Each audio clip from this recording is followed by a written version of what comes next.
رب العالمين والصلاة والسلام على عباد الذين اصطفى أما بعد قال الله تبارك وتعالى في القرآن المجيد والفرقان الحميد إنا عرضنا الأمانة على السماوات والأرض والجبال فأبين أن يحملنها وأشفقن منها وحملها الإنسان. محترم علماء کرام، ذمہ داران ادارہ مدرسہ دارالقرآن، حاضرین جماعت، عزیز بچوں، پردہ نشین میری ماں اور بہنوں، تمام تعریفیں اس رب العالمین کے لیے ہے جو اس ساری کائنات کا مالک اور مدبر ہے۔ محترم حضرات، میرے سے پہلے مقرر نے قرآن کے تعلق سے بہت ساری باتیں بتائی ہیں۔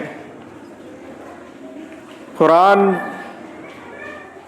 کا کنیکشن، قرآن کا تعلق اللہ تبارک و تعالیٰ نے انسانوں کے ساتھ جوڑا ہے، جبکہ اللہ تبارک و تعالیٰ نے پہاڑوں کو، آسمانوں کو، زمین کو سب کے پاس پیش کیا، لیکن انسان اس کو آگے بڑھ کر کے لیا۔ محترم حضرات، یہ قرآن مجید اللہ تبارک و تعالیٰ کا ایک ایسا معجزہ ہے جس کے سامنے ساری کتابیں ناکام ہو جاتی ہیں۔ یہ ایسا معجزہ ہے جس کے بارے میں کتنے معجزات، کتنے گنائے وقت ناکافی ہے۔ ایک بہترین محفل جو آج قرآن کے تعلق سے جڑی ہوئی ہے، مسابقہ قرآن کمپٹیشن، معصوم بچے جو ہمارے سامنے آ کر کے قرآن کی آیتیں سنا رہے تھے۔ ایک صاحب کو میں نے سنا کہ فجر کی نماز پڑھاؤ، ہماری مسجد کا واقعہ۔ انہوں نے کہا ہم ظہر اثر پڑھاتے، فجر نہیں پڑھاتے۔ ایک صاحب نے کہا مغرب عشاء نہیں پڑھاتے ہم۔ میرے بھائیو، یہاں پر آ کے پڑھنا، سب کے سامنے قرآن کی تلاوت کرنا، معصوم سے بچے، یہ کوئی معمولی کام نہیں ہے، یہ ٹائم پاس کے لیے نہیں بٹھایا گیا ہے۔ اتنے معصوم بچوں کے پیچھے کیا کیا محنتیں ہوئی ہوں گی، ماں باپ کی قربانیاں، اساتذہ کی قربانیاں، کیا بند بنائے کچھ فیکٹری کی طرح لا کے بٹھائے ہیں بچوں کو؟ نہیں میرے بھائیو، اس کے پیچھے بہت کچھ پاپڑ بیلنا پڑتا ہے۔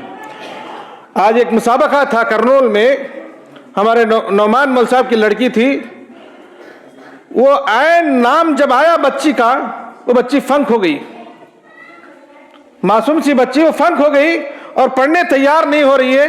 اس کو منانے کے لیے 8-10 آدمی 3 گھنٹے پکڑے اس کو، جب جا کر کے ایک گود میں لینے کے بعد پڑھی بچی ہو۔ چھوٹے چھوٹے بچے، معصوم بچے آ کر کے پڑھ رہے ہیں بنا جھجک کے، بنا اس کے۔ یہ بہت بڑی کامیابی ہے۔ اگر کسی بچے کو پہلا انعام، دوسرا انعام نہ آئے، کوئی حرج کی بات نہیں ہے، بچے آ کر کے سب کے سامنے آ کر کے پڑھ رہے ہیں، یہی ایک بہت بڑی کامیابی ہے، یہی ایک بہت بڑا انعام ہے۔ کیونکہ ہم خود ہی علماء، ہم خود ہی کبھی کبھی نماز پڑھاتے ہوئے رکعتوں میں قرآن کی آیتیں بھول جاتے ہیں۔ یہ ہم سے ہوتا ہے، بڑے بڑے لوگوں سے۔ سب کے سامنے اسٹیج فیئر ہونا، اسٹیج سے بات کرنا، یہ کوئی آسان کام نہیں ہے۔ یہ ہے بس آپ اللہ تبارک و تعالیٰ کا فضل و کرم ہے۔ دعائیں کریں اللہ تعالیٰ ان بچوں کے مستقبل کو روشن فرمائے۔ میں دراصل بات یہ بتاؤں گا، 1470 پر 1 میں سعودی عرب میں جو انقلاب پیدا ہوا، سعودی عرب میں جو انقلاب آیا، کیسے آیا؟ کیا ایک تالی سے آواز آتی ہے؟